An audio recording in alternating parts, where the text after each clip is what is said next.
It started with a whisper, a tiny, trembling hand on my shoulder, shaking me from a deep sleep. "Daddy," my 7-year-old son, Leo, whispered, his voice thin with fear. "Daddy, wake up." I blinked, the red glow of the alarm clock showing it was 3:07 a.m., the dead hour. "What's wrong, buddy?" I mumbled, my voice thick with sleep. There's someone outside my door." My heart gave a little jolt. Kids have nightmares, I told myself. It's just a bad dream. "It's okay, Leo. It was just a dream." I tried to pull him into a hug, but he resisted, his small body rigid with terror. "No," he insisted, his voice cracking. "He's standing there, in the hallway. I can see his shadow." That's when a cold dread began to seep into me. The way he said it, with such certainty. It wasn't the sound of a boy who'd had a nightmare. It was the sound of a boy who was having one right now. I slipped out of bed, my feet meeting the cold hardwood floor. "Okay, I'll go look. You stay right here." I tried to keep my voice steady, calm, for his sake, but as I stepped out of my bedroom, a profound silence fell over the house. It was a heavy, listening kind of silence, the kind that makes the hairs on your arms stand up. Our hallway is long and narrow, with Leo's room at the far end, and mine closer to the living area. The only light was a faint sliver of moonlight filtering through the living room window, and that's when I saw it, just as Leo described. A shadow, a tall, impossibly thin silhouette, standing motionless right outside his doorway. It wasn't a trick of the light or a piece of furniture. It was the distinct shape of a person. My blood ran cold. My first instinct was to call out, to shout, but my throat was tight, paralyzed by a primal fear. Who was in my house? How did they get in? I slowly, silently, backed into my room and grabbed the heaviest thing I could find, a maglite from my nightstand. Gripping the flashlight like a club, I took a deep breath and stepped back into the hall. "Who's there?" I called out, my voice sounding much braver than I felt. There was no answer. The silhouette remained perfectly still. I took a hesitant step forward, the floorboard beneath my foot letting out a loud, agonizing crick that seemed to echo through the entire house. The moment the sound broke the silence, the silhouette, it just vanished. It didn't walk away or run. It was there 1 second, and the next, it was gone, just empty space. I flicked on the hallway light, flooding the area with a harsh, sterile brightness. Nothing. The hallway was empty. The door to Leo's room was slightly ajar, just as he'd left it. I checked the front door, locked, the back door, bolted shut. All the windows were secure. It made no sense. I felt a wave of confusion wash over the fear. Had I imagined it? Had Leo's panic been so contagious that I'd hallucinated the whole thing? I walked back to Leo's room, my heart still hammering against my ribs. He was sitting up in bed, clutching his blanket to his chin, his eyes wide. "He's gone," I said, trying to sound reassuring. "See, nobody here. It was just your mind playing tricks on you in the dark." But he just shook his head, his gaze fixed on the hallway behind me. "He wasn't in the hallway," Leo whispered, his voice barely audible. "He was watching from inside the closet." I froze. I turned and stared at the white louvered doors of the closet in his room. It was closed, completely shut. I forced a laugh, a hollow, unconvincing sound. "Come on, buddy. You're just scaring yourself." I walked over and pulled the closet door open. A jumble of toys, clothes, and board games stared back at me. Nothing out of the ordinary. "See, all clear." I tucked him back into bed, kissed his forehead, and left a nightlight on for him. But as I walked back to my own room, I couldn't shake the feeling of being watched. The silence of the house felt different now. It felt occupied. For the rest of the night, I lay awake, listening. Every creak of the house settling, every hum of the refrigerator was magnified into something sinister. I heard a faint scratching sound, like fingernails on drywall, coming from the walls. Then, footsteps. Not heavy, definitive steps, but a light, shuffling sound, like someone dragging their feet. It seemed to pace back and forth, just outside my bedroom door. I told myself it was the pipes, the wind, anything.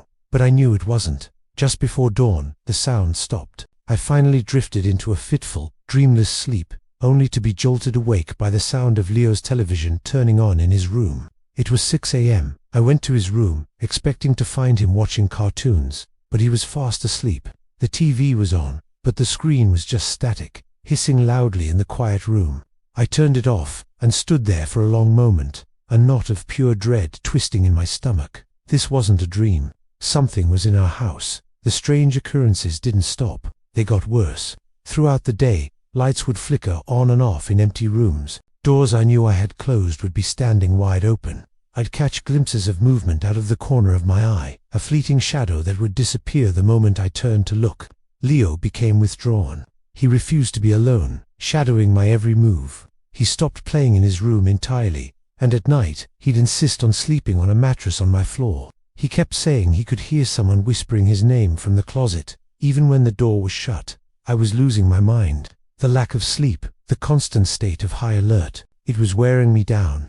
I started to question my own sanity. Was I imagining all of this? Was the stress of being a single parent finally breaking me? One evening, about a week after it all began, I was making dinner. Leo was in the living room, supposedly watching TV. The house was quiet, except for the sizzle of onions in the pan. Suddenly, a deafening crash came from upstairs, from Leo's room. It sounded like the entire contents of the room had been thrown against the wall. I dropped the pan and sprinted up the stairs, my heart in my throat.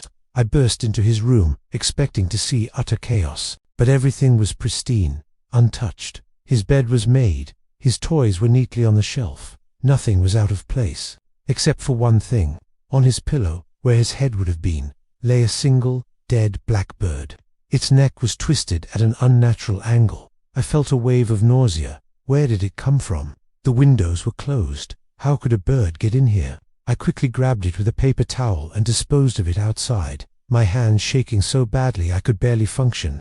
That night was the worst. I put Leo to bed on the floor of my room, and I barricaded the door with a chair. I didn't care how crazy it looked. I just wanted to feel safe. I lay in bed, staring at the ceiling, listening. For hours, there was nothing but the familiar sounds of the house. I was just starting to relax, to think maybe, just maybe, it was over, when I heard it. A soft, rhythmic tapping. It was coming from right above me. Tap, tap, tap. It was coming from the attic. We never go in the attic. The hatch is in the ceiling of the hallway, and I don't even think I have the key for it anymore. The tapping grew louder, more insistent. Then a scraping sound. The sound of something heavy being dragged across the floorboards right above my head. And then, a voice, a low, guttural whisper that seemed to slither down through the ceiling. It whispered a single word. Leo. That was it. I couldn't take it anymore. I grabbed my phone and my car keys. I scooped up a sleeping Leo from the floor, wrapped him in a blanket, and carried him out of the house. I didn't stop to grab anything else. We drove to a cheap motel on the other side of town.